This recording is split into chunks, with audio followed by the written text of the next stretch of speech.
அரசாங்கத்தின் அமைப்புகள்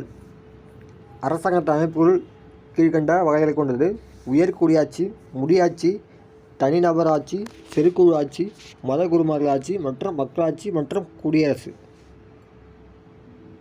உயர்குடியாட்சி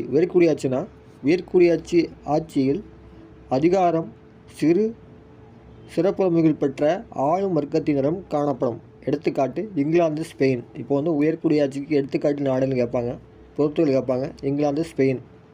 அடுத்து முடியாட்சினா ஒரு நபர், வழக்கமாக அரசரால் அமைக்கப்படும் அரசாங்கமே முடியாட்சி.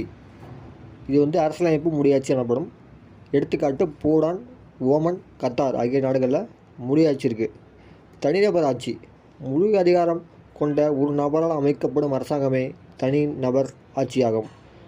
எடுத்துக்காட்டு வடகொரியா, சவுதி அரேபியா. இது எல்லாமே தனிநபர் ஆட்சி. அடுத்தது சிறுகுழு ஆட்சி. சிறுகுழு ஆட்சி அப்படின்னா மக்களின் சிறிய குழு ஒன்று ஒரு நாட்டையோ அல்லது அமைப்பையோ கட்டுப்படுத்துவது சிறுகுழு ஆட்சி எனப்படும். எடுத்துக்காட்டு முன்னாள் சோவியத் யூனியன், சீனா, வெனிசுலா, வடகொரியா ஆகிய நாடுகளில் சிறுகுழு ஆட்சி இருக்குது. அதே போல் மத குருமார்களோட ஆட்சி. மத குருமார்கள் தம்மை கடவுளாகவோ அல்லது கடவுளின் பெயரால் மத குருமார்களால் அமைக்கப்படும் அரசாங்கமே மத குருமார்கள் ஆட்சி. எடுத்துக்காட்டு வாட்டிக்கன் நகரத்தில் இருக்குது. இது மத குருமார்கள் ஆட்சி.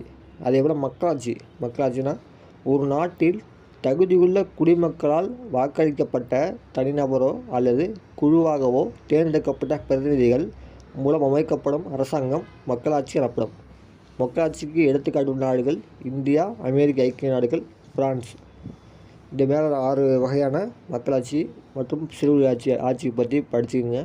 ஒரு நாடுகளுக்கும் எடுத்துக்காட்டு படிச்சுக்கணும். இது பொறுத்து அதை கேட்டிருக்காங்க, கேட்க வாய்ப்பு இருக்குது.